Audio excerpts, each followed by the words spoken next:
Comme je le disais, hein, jusqu'au 30, date de mon entrée à l'ambassade, non. Mais après, il y a eu un recrutement qui a été fait.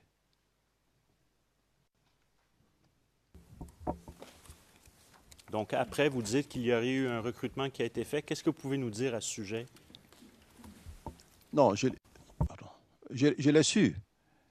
Je l'ai su, même dans les procès qui ont eu lieu à Abidjan, ceux qui passaient ont affirmé qu'ils ont été recrutés à la garde républicaine.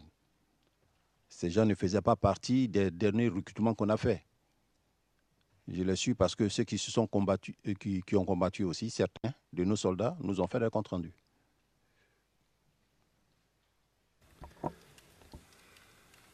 Donc, les soldats qui se sont battus vous ont fait des comptes rendus. À quel moment? J'essaie juste de comprendre. Laissons tomber les procédures en Côte d'Ivoire. Mais au moment, donc, de votre sortie de l'ambassade jusqu'au moment où vous quittez vos fonctions au mois de juillet 2011, C'est bien ça.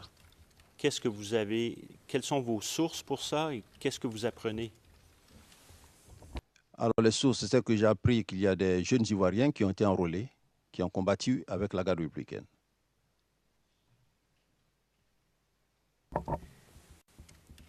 Et qui vous mentionne cela?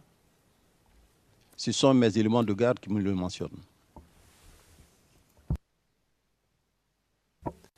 Donc, votre garde de sécurité, compte tenu de votre position, c'est cela? C'est bien ça. Votre garde rapprochée. C'est bien ça. Très bien. Je vais juste... j'aimerais vous montrer un document, et c'est le dernier document que je compte montrer aujourd'hui. C'est le CIV OTP 0071 0850. Et ce document est à l'onglet 433. J'en ai une copie papier pour le témoin, si on me permet, car c'est un document de quelques pages. C'est public.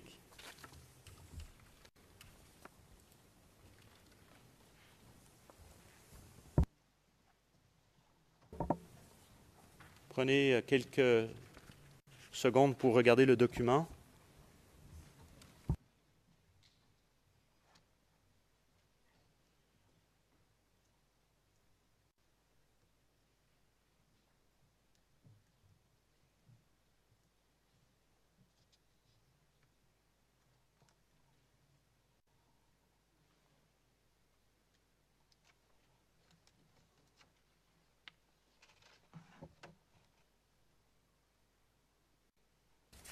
Et plus spécifiquement, si on pouvait voir la page 0851,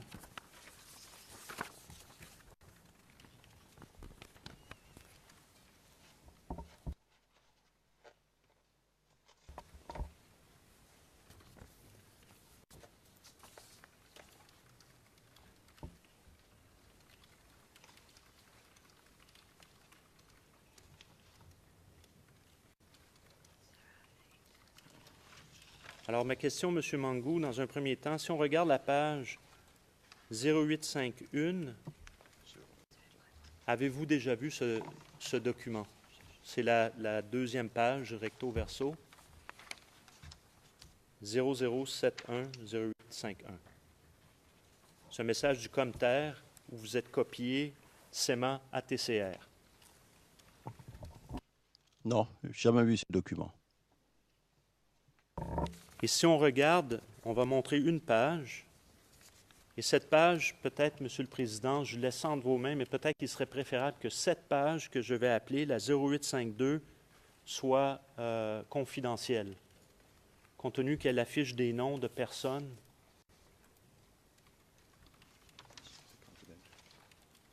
Non, mais... Well, let us not show it publicly. Président, bien, nous n'allons pas montrer le document publiquement, mais je pense que nous pouvons en parler en audience publique, n'est-ce pas, Monsieur McDonald? Oui, tout à fait. Monsieur Mango, on voit à la page 0852, répartition GAD pour la formation militaire. Ça veut dire quoi GAD, selon vous?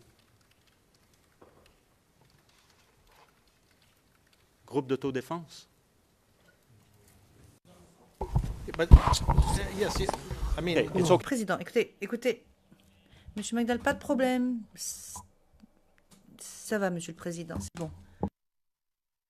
Le Président, est-ce que vous savez ce que signifie le GAD? Monsieur McDonald, le témoin était en train de hocher du chef pour indiquer... non, le Président. Mais moi, je vais poser la question au témoin. Monsieur Mangou, est-ce que vous saviez, avant d'entendre cette information de la part du bureau du procureur, ce que signifiait cet acronyme ou ce sigle GAD? Vous le saviez, monsieur? Le Président. Bien. and if it is said, Le Président. Et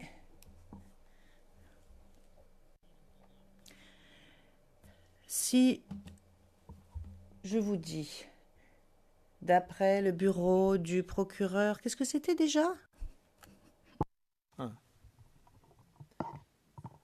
group d'autodéfense mean to Est-ce que vous aviez jamais entendu parler de ce groupe d'autodéfense? can you tell us Le Président, est-ce que vous pourriez nous dire ce que vous aviez entendu à ce sujet? Dans quel contexte? Quels sont les éléments d'information dont vous disposez à ce sujet? C'est bien ce que je disais tout à l'heure, Monsieur le Président. Des groupes d'autodéfense, généralement, c'est pour combler un vide sécuritaire. Généralement, dans les quartiers d'Abidjan, où il y a la grande criminalité, si les gens ne sont pas sûrs que la police passe tout le temps, ils peuvent se former des groupes d'autodéfense pour défendre un quartier. C'est dans ce sens. Mais ce que je voudrais dire, ce document, il n'a pas été fait par l'état-major. Voilà, ça a été fait par l'adjoint des DETO. Et dans le dernier recrutement que nous avons fait une répartition de ceux qui ont été recrutés et le bébé n'a pas reçu de personnel. J'ai encore en mémoire la répartition qui a été faite concernant le dernier recrutement. Je ne sais pas si je peux en dire un mot là-dessus. please do so? Je vous en prie, oui. Donc, durant la crise post-électorale, quand on prend la crise de 2002 jusqu'à 2010, nous avons fait 3 recrutements. En 2003, nous avons recruté 4000 personnes. Parce qu'on avait des problèmes d'effectifs, on a recruté 4000 personnes. Ce sont ceux-là, Monsieur le Président, qu'on a appelé la génération Blé Goudé, excusez-moi. La génération Blé Goudé. Pas que ce soit Blé Goudé qui les ait recrutés, mais tout simplement parce qu'à cette période, les jeunes marchaient beaucoup, ils faisaient des meetings, et ceux qui ont été recrutés, c'était des jeunes Ivoiriens qui avaient un très bon niveau d'études. Il y en avait qui avaient la licence, il y en avait qui avaient la maîtrise, et ils sont rentrés dans l'armée par la voie légale. Il y a eu un communiqué du Conseil des ministres qui a fixé les conditions du recrutement. Le ministre de la Défense, chargé de l'exécution de la politique de défense du gouvernement, a repris le communiqué à son niveau et on a convoqué ces jeunes qui sont venus. Ils ont passé les différentes visites et les 4000 ont été retenus. Malheureusement, lorsqu'on a commencé à travailler dans le cadre de la médiation sud-africaine, le point 3.2.1 nous demandait de prendre toutes les dispositions pour aller au désarmement. Donc ces jeunes se sont sentis pour des laissés pour compte. Ils pensaient que la crise arrivait à sa fin, donc ils ont demandé à passer plusieurs concours. Le concours de l'école de police, de gendarmerie, de douane, des eaux et forêts. Il y a beaucoup qui ont été reçus, qui sont partis. Et puis, le 27 et 28 septembre 2008, il y a eu 2 mutineries, une à Yamoussoukro, une à Daoukro. Celle de Yamoussoukro, nous avons pu la maîtriser. Celle de Daoukro commençait à prendre l'ampleur. Les éléments voulaient même venir à Abidjan. J'ai fait aller vers eux une compagnie commandée par, à l'époque, le capitaine Touali, qui est parti et qui nous a ramenés avec mission de faire des prisonniers, de nous les ramener. Il a ramené près de 182 soldats, 91 ont été radiés, 73 ont été emprisonnés et 13 qui ont réussi à prendre la fuite. Donc, il y a eu encore un besoin de recrutement. Et en décembre 2009, il y a eu un communiqué. On a encore recruté des gens, 2000 personnes, qui ont fait la formation en janvier 2010, en février 2010 et en mars 2010, et qui ont été affectés dans les unités. Le dernier recrutement, après les élections, il y a eu un recrutement. Là-dessus, on a revu les conditions, on a poussé la limite d'âge à 27 ans.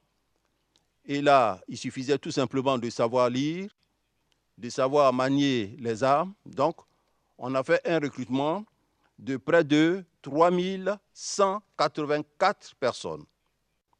Ces 3184 personnes ont été réparties comme suit.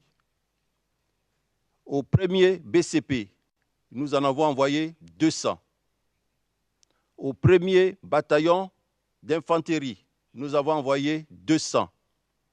Au Baza, nous avons envoyé 200. Au premier bataillon du génie, nous avons envoyé 200. À la garde républicaine, nous avons envoyé 300. Et au BCS, nous avons envoyé 100. Sur le théâtre des opérations, au groupement centre-ouest,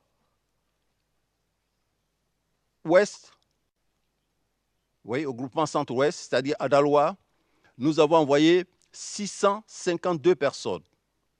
Au groupement Est, nous avons envoyé 262 personnes. Au groupement Sud-Ouest, nous avons envoyé 321 personnes.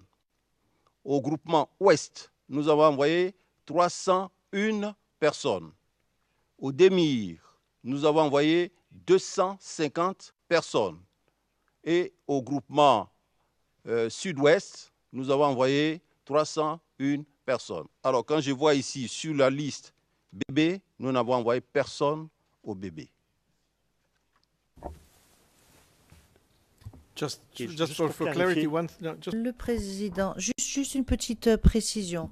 Vous avez dit le dernier recrutement après les élections, donc après les élections de 2010, c'est cela, Monsieur McDonald? C'est la question que je voulais poser également. Monsieur McDonald, mais je vais poser ces questions, Monsieur le Président. Le Président bien. Quand vous dites qu'il y a eu un recrutement, est-ce qu'il y a eu un recrutement en 2010? Oui, il y a eu un recrutement en 2010. À quelle date? Il y a eu un recrutement en janvier, non, en 2011, janvier 2011. Le recrutement de 2010, ça a été la formation qu'on a faite. Et on a pris la décision en 2009, on a fait la formation en 2010. Ça a été le deuxième recrutement. Mais le dernier recrutement, ça a été en janvier. Là, on n'a pas eu le temps de terminer les 3 mois. Et qu'est-il arrivé à ces recrues? Alors, ces recrues ont été affectées directement dans les unités citées pour être formées directement et être prises en compte tenu de l'urgence. Mais avec les replis sur la ligne de front, ces recrues ont dû replier aussi. Alors, M. Mangou, c'était les questions que j'avais à vous poser. Je vous remercie. Et puis, je crois qu'on va se revoir la semaine prochaine. Donc, je vous souhaite un bon long week-end. Et voilà. Je vous remercie, M. le Président. C'est les questions de l'accusation.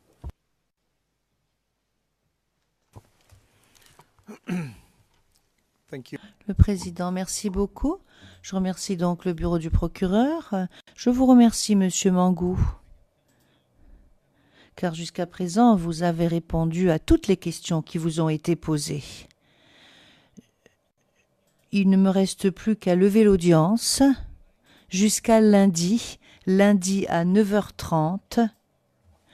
Et à 9h30 lundi, je donnerai la parole à l'équipe de défense de M. Gbagbo qui vous posera ces questions.